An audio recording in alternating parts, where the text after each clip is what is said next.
the ultimate love letter to the game that started it all. I would call upon our entire Halo community to welcome with open arms this next generation of players. I'm excited to just relive these experiences again for the first time.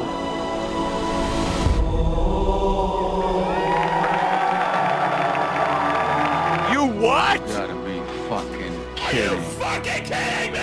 It's coming to PlayStation. I mean, I cannot even believe it. Brian, how excited are you about this evolution here? It's a huge deal, Lottie. It's a long time coming. We're just super excited to be able to welcome even more players now into the franchise we loved. As a community guy, I know the Halo community is super excited to welcome in their friends as well. And it's just going to mean more Halo for everyone. And it's really a new era. Halo is on PlayStation going forward. Halo is coming to PlayStation. It's really a new era. Halo is on PlayStation and going forward. Halo is coming to PlayStation. No.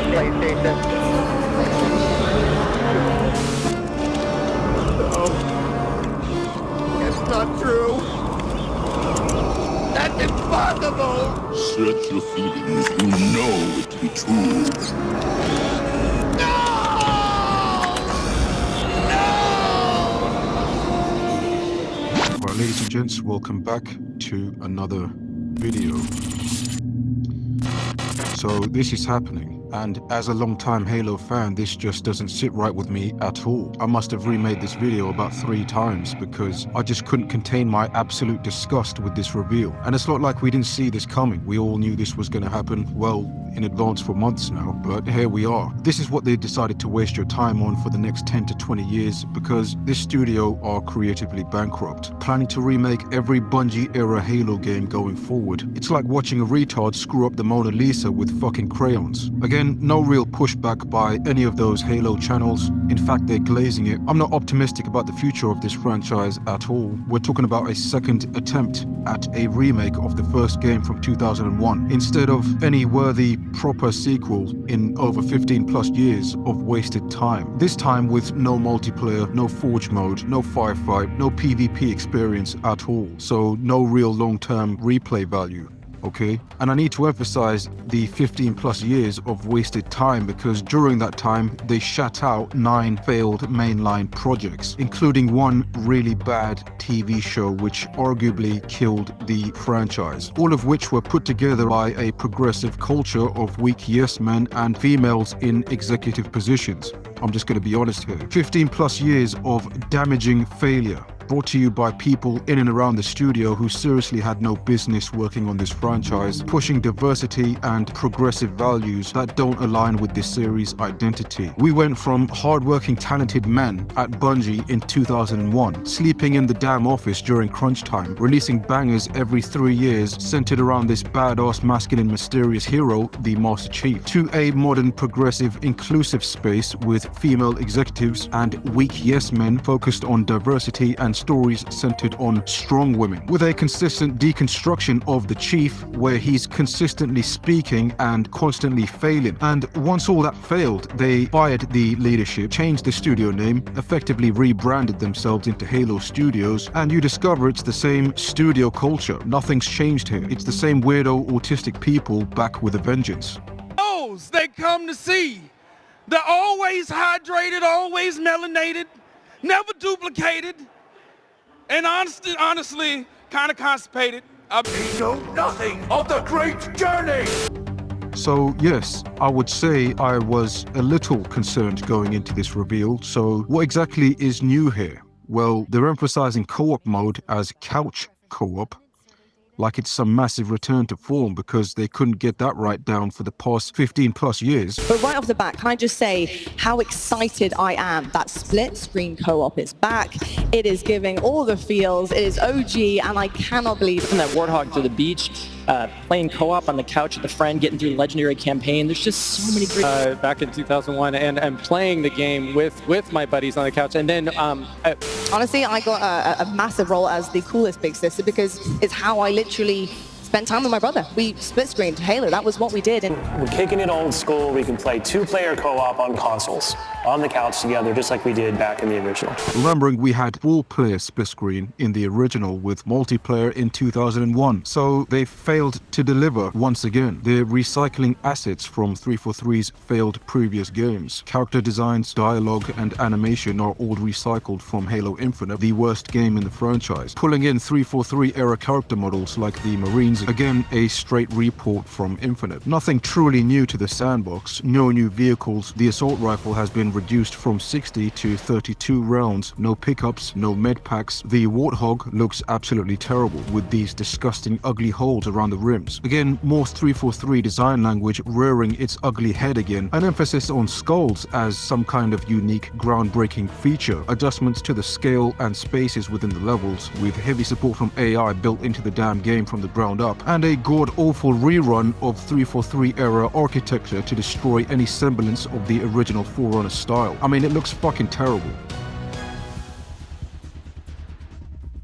This is absolutely disgusting. Forerunner architecture is now a generic, ugly, modern, metal version of itself, ignoring any of that early 2000s retro-futuristic sci-fi style that Bungie capitalized on, and this is over and over and over again. It's just constant metal glistening in the sunlight, along with the interiors again pulling directly from Halo Infinite. Drastic changes to the sandbox to accommodate for modern mechanics, which is really just a mutation between Halo Infinite cosplaying as combat evolved under a fresh coat of Unreal visuals. Certain areas have been opened up to support these controversial modern mechanics, so you can sprint, aim down sight, and climb objects for some reason, all of which recycled again from Halo Infinite. You get the same arsenal of weapons with 9 new weapons, only 5 of which were confirmed. We didn't get to see any of those. I will be doing a deeper analysis of all this, the character models and the level design in a later video. Its environments are visually impressive. Unreal provides that boost in fidelity. You can see improvements to the water. Waves now ripple into the coast. Vehicles also leave track marks in the sand, which is all really nice. Much of which the studio was struggling with for over a decade. And I was really critical about this in past videos, but the overall package is a severe downgrade compared to the original, which in fact is actually doing more damage to the franchise. Because these incompetent idiots have decided to sell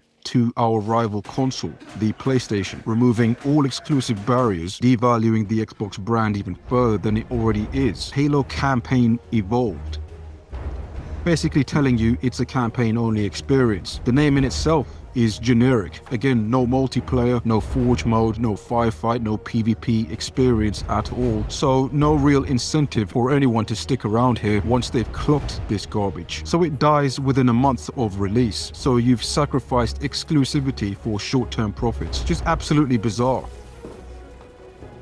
People talking about this will open up Halo to a new audience and boost players. What players? It's a campaign-only experience. There's no PvP. So what exactly do you gain here? And if you look at what happened to Gears Reloaded, which has multiplayer, PlayStation only provides about 50 to 100 players during peak hours 2 months post-launch. They don't care about these exclusives, so this is a massive mistake. Again, this has no positive impact on Xbox players. It only guarantees you can expect very bad, mediocre releases going forward, because once you pull out of the competition, you no longer have to compete to provide your best work. Hence, we have the next 10 to 20 years of remakes. That's what made exclusives special. Studios were out here to compete, to provide their best work, pushing beyond the limits every time. Only this studio could not and cannot to this day push the limits for over a decade and a half. They're pulling out of the entire competition, which is now promising you garbage going forward, like the free-to-play mess Halo Infinite currently is. No innovation, nothing truly amazing. A free-to-play Forge mess built by the community. This is a very safe remake. This is doing nothing special. It's pretty much the exact same game with a boost in visuals, offering you less in terms of what we were getting in 2001. Other than the new weapons and mechanics, it's basically the same game. And this remake is one of 2 projects in the works, and the other one is a multiplayer-only experience inspired by Fortnite. Really? I mean, could you fucking make this garbage shit up? These really bad, wacky ideas, I mean, let's be honest, is a reflection of the autistic retards in this studio, isn't it? Because instead of the hard-working, dedicated men we had in Bungie back in 2001, putting out these epic masterpiece bangers, we now have these woke pussy retards steering the ship. This is really where the problem began. Back in 2012, we went from patriarchy to progressive system with female executives leading the charge and weak yes men and cartoony personalities working at snail's pace to recreate an empty, soulless version of Halo. Only this time, it's on another console, completely, finally killing off Halo. But this is the final nail in the coffin. And yet we've got idiots celebrating this. You've all been psyoped into believing this is good for Xbox. It's not. This is franchise suicide and Xbox bankruptcy. Phil Spencer, the Xbox head, can't even seem to provide any valid, logical argument for how exactly selling your biggest games to a rival platform is making your own platform stronger. Are all Xbox games going to PlayStation someday, or will there still be exclusives? How are those red lines looking these days? We are finding that our games shipping in on multiple platforms is a good thing for Xbox. It makes Xbox stronger. Fuck you! Fuck you! Fuck you! This contradicts all the shit he said back in 2011. If we lose our way with Halo, we lose our way with Xbox. So I really don't understand what happened here. Your Xbox president, Sarah Bond, calling exclusives antiquated, outdated, and old-fashioned, has no idea what the fuck she's talking about. This is all part of the programming to get mindless retards to somehow believe selling off all your mainline exclusives is somehow a good thing for Xbox. Fuck no, it's not. And now we've got people out here talking about we've always wanted Halo on PlayStation. No, we didn't. This is an audience who wanted to kill this franchise. But again, we've got retards steering the ship straight into a cliff. You'll all see in about a month's time, this game will absolutely die off. It doesn't have the multiplayer ecosystem to survive. All this shit for a remake, which you've absolutely made jarring mistakes in, essentially retracing the same mistakes you made in the fucking Anniversary Edition. And the next 10 to 20 plus years wasted on further remakes, where no real work is being produced anywhere. It's just one big fucking daycare in this studio of weak emotional idiots just remaking the whole Bungie era saga, basically shitting on its whole legacy, wasting everyone's time in the process. What a fucking waste. Like the video, share the video. I want them to see this. That's going to do it for this one, guys. Next video is massive. Thank you for watching. Thanks for all my supporters. See you in the next one.